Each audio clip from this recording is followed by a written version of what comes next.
en Estados Unidos y que van un paso más, un poco más de un paso, unos pasos más adelante de lo que está ocurriendo en Vaca Muerta, pero es un buen reflejo y hay mucho trabajo por hacer. Si les parece, vamos a ir de lleno a nuestra próxima entrevista, si aprovechamos el tiempo. Ustedes disculparán si querían escuchar algo de música, pero lo vamos a pasar por encima a ese momento, porque estamos en contacto con Juan Bosch, que es el presidente de SAESA, que es una de las mayores comercializadoras de gas natural y renovables en la Argentina. Y primero te saludo, Juan. Buenas noches, ¿cómo estás? Buenas noches, ¿cómo estamos? Muchas gracias por el contacto. Bueno, gracias a vos por atendernos. Te queríamos consultar hoy porque venimos de algunas noticias interesantes que vos ya nos venías adelantando hace casi un par de años, que la Argentina iba a tener que trabajar sobre esto, que es todo lo que tiene, y que fue un anuncio, motivo de anuncio de la Secretaría de Energía, que tiene que ver con este reordenamiento de las rutas del transporte del gas natural, ¿no? Y para que se pueda entender de qué se trata, queríamos charlar con vos y que nos comentes ¿hacia dónde va este reordenamiento que propone la Secretaría de Energía? Buenísimo. Veamos un poquito de dónde viene, Mm. si te parece, para entender hacia dónde va. Esto viene cómo era la producción de gas natural en Argentina hace un tiempo largo, cuando al privatizarse todo el sistema de gas natural, se asignaron rutas de transporte y por consiguiente contratos de transporte. En el norte argentino, en Salta puntualmente, se producían casi 25 millones de metros cúbicos por día. Es decir, que abastecía poco más de un 26-28% del total del consumo del país. Por ende, las rutas de transporte estaban pensadas para ir desde Salta hacia los grandes centros de consumo, pasando por Córdoba, Santa Fe, Buenos Aires, etcétera. Entonces, había un alto porcentaje de todas estas localidades que tenían asignado una ruta de transporte norte a centro, o norte a sur, si queremos Bueno, llamarle. Otra parte era Neuquén, que era mucho menor que lo que es hoy, y otra parte era el sur. ¿Qué ocurrió desde aquella época hasta ahora? El norte depletó, es decir, dejó de producir gas natural, se redujo de 25 millones a 2,5 millones. Eso es lo que hoy produce la cuenca norte, solamente 2,5 millones. Todo el resto de gas que producía la cuenca norte, ¿quién lo está aportando? Durante un tiempo se lo compramos a Bolivia, que también está con dificultades de gas, y además que nos vendía gas mucho más caro que lo que pagábamos en Argentina. Y ahora ese gas lo estamos comprando esencialmente de cuenca neuquina. Entonces los gasoductos que iban de norte a sur ahora funcionan al revés, se han revertido.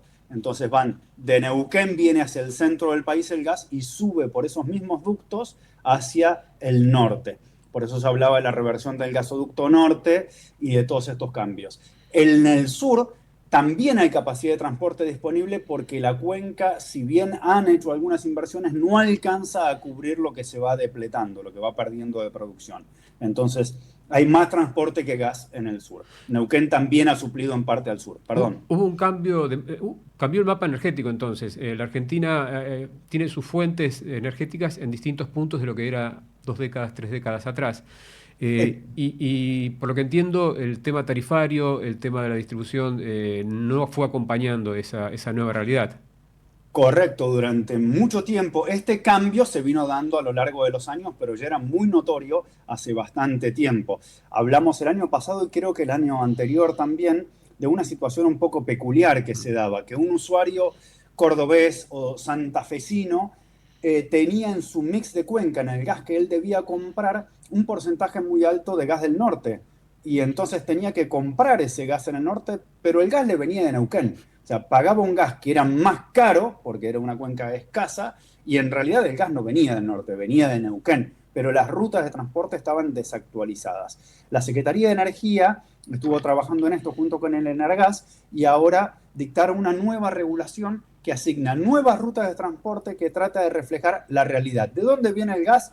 En verdad, de este lugar. De más del 70% del gas viene de Neuquén, una porción muy menor viene del norte y otra parte viene de Cuenca Sur. Entonces se readecuaron las rutas. Esto tiene que leerse en conjunto con el GNL, del cual hablamos, si te parece bien, en un minutito. ¿Cómo no? Pero lo que se ha hecho al readecuar las rutas es, Primero, respetar los derechos de las transportistas TGN y TGS. En la revisión tarifaria se dijo cuánto tenían que cobrar TGN y TGS. Bueno, eso no se puede alterar.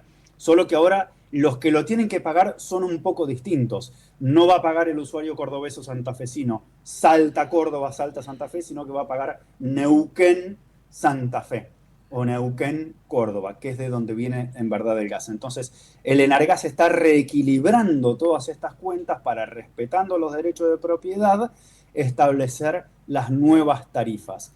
En líneas generales, uno podría decir que los usuarios del centro del país, en cierto sentido, van a tener, los usuarios libres y también los de la distribuidora, los cautivos, van a tener alguna ventaja porque van a dejar de que les asignen gas caro y van a empezar a tener el gas de Neuquén, que es sensiblemente más barato que el de Cuenca Norte. Hace poco hacíamos una nota para Conjournal puntualmente de la provincia de Santa Fe, que su ministro de Producción decía que los industriales denunciaban o se quejaban de que estaban pagando un gas más caro de lo que se estaba pagando en la provincia de Buenos Aires.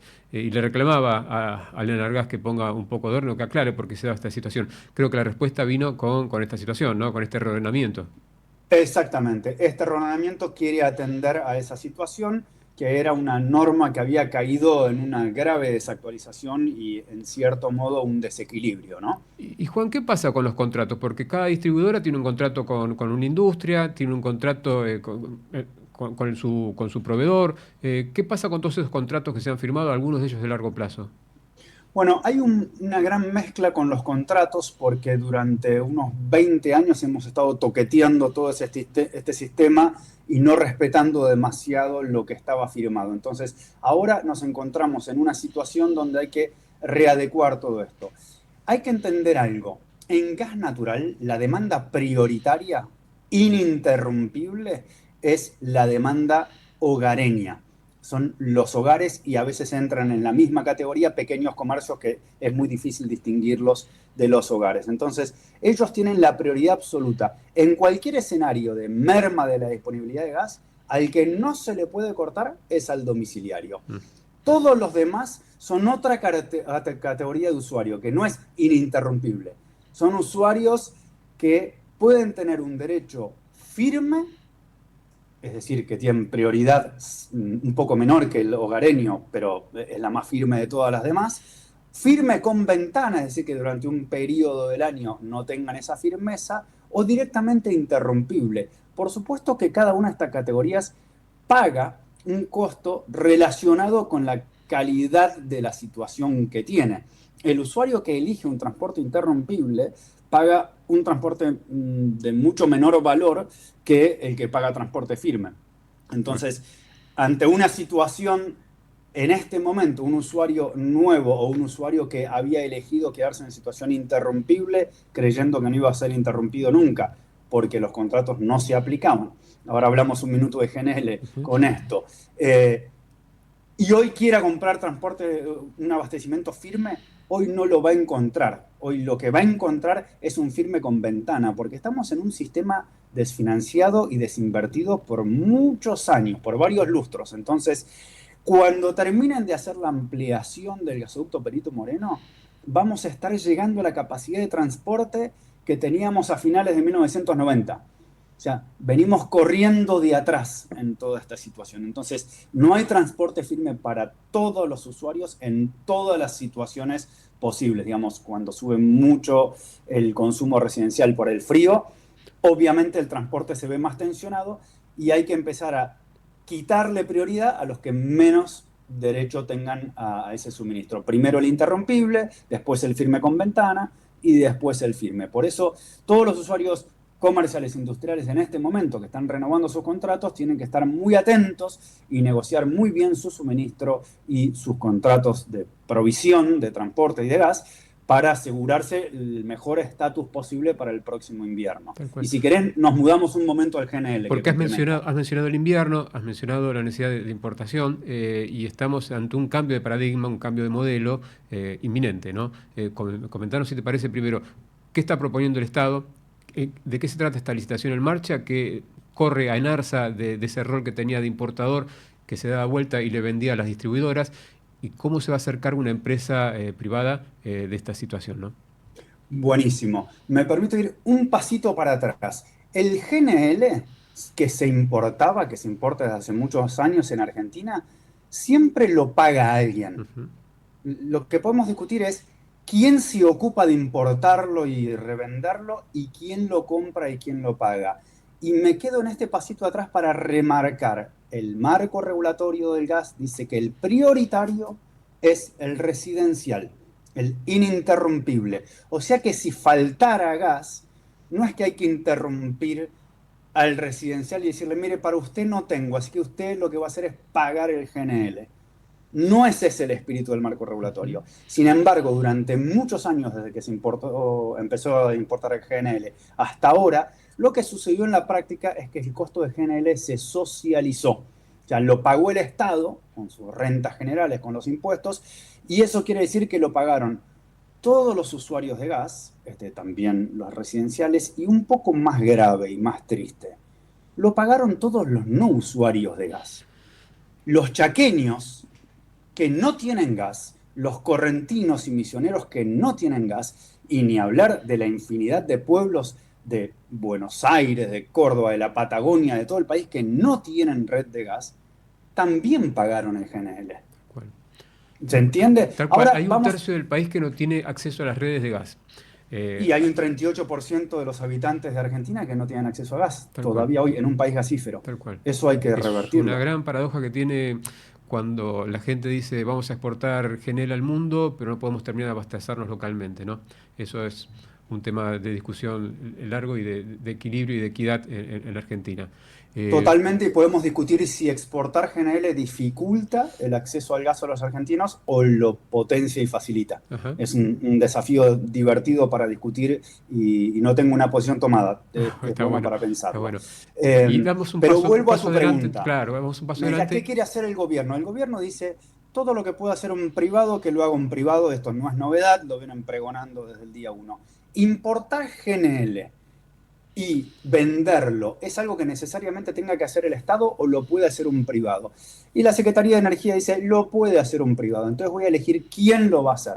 Tengo unas instalaciones que las pagó el Estado, son de NARSA e YPF en realidad, pero hoy la gestiona NARSA, y se las voy a dar a un privado para que ese privado, a su propio riesgo, elija comprar el gas, lo importe y lo venda. Y para no darle un monopolio del cual pueda tratar de aprovecharse eventualmente, le voy a poner una condición. Voy a elegir el responsable de esto poniendo en primer lugar al que menos le quiera cobrar por este servicio, por este trabajo a los usuarios de gas argentino. Por eso la licitación dice, mire, el costo del gas va a ser TTF, que es el precio del gas en el norte de Europa, de GNL en el norte de Europa, que es uno de los que ha rebotado mucho ahora. A eso usted le puede agregar, sobre ese precio usted no va a ganar nada, me cobra TTF. Usted le puede agregar por el costo de flete, de traerlo hasta aquí, el costo de regasificación, porque la estación de regasificación el privado la va a pagar 98 millones de dólares durante este año. Entonces ese costo lo tiene que cubrir y usted me va a decir cuánto le va a cobrar al gas de los compradores finales adicional al TTF. Quien menos recargo ofrezca, ese va a ser el ganador de la licitación. Y la Secretaría agrega, si las ofertas no son competitivas, puedo elegir que lo haga NARSA, pero aunque lo haga NARSA, esto no quiere decir que el GNL lo va a pagar y absorber en ARSA o el Estado a pérdida. Seguimos con la otra parte que es el GNL, dice la Secretaría, lo tienen que pagar lo que los usan. Y la Camesa para generación ya dijo que va a pedir 14 barcos, algo se ha asignado a distribuidoras, una porción menor, y otra parte importante la tienen que pagar los grandes usuarios, que nunca pagaron los grandes Ajá. usuarios. Entonces ahora esta es la gran novedad de esta temporada de invierno. Está muy bueno aclararlo porque no estaba, por lo menos no quedaba bien definido, o por lo menos quienes mirábamos desde afuera, quién se iba a hacer cargo de esa diferencia, ¿no? Y vos estás aclarando que el que realmente va a usar más allá del usuario residencial, es el que va a tener que hacer frente al costo que significa importar, incluso importar en estas condiciones del mundo, ¿no? Donde se ha prácticamente duplicado el costo del TTF, como vos bien lo mencionabas. En un minutito, porque estamos casi terminando el programa, ¿ves que termina de buena manera este esquema? ¿Ves que el gobierno va a poder consolidar este paso grande que está dando el corrimiento de NARSA con un privado? ¿O hay Estamos en o hay una, un tema débil que hay que resolver? sí, estamos en una coyuntura muy delicada por esta lamentable guerra y todos los efectos que está teniendo, no solo humanitarios, sino también a nivel energético, pero yo no veo un óbice para que esto pueda avanzar, porque en definitiva las instalaciones están, no hay mucho más riesgo que ser la primera vez que hay que colocar el GNL en el sector privado y hacer esa gestión. Pero y el riesgo es que con esta volatilidad y un costo más alto que lo habitual sea un poco más complejo, pero es un costo más alto contra menos volumen, porque vamos a importar menos volumen que años anteriores. Así que yo creo que sí que puede llegar a buen puerto, ojalá haya muchos oferentes y ojalá sea muy competitivo el costo que ofrezcan. Bueno, en pleno invierno hablamos de vuelta y me decís cómo viene ese suministro de género al sistema, ¿no? Va a ser un enorme gusto. Juan, te agradezco mucho tu tiempo, presidente de SAESA, pero además consultor de tantos periodistas que necesitamos de vez en cuando aclarar un poquito los tantos y siempre sos muy gentil para atendernos.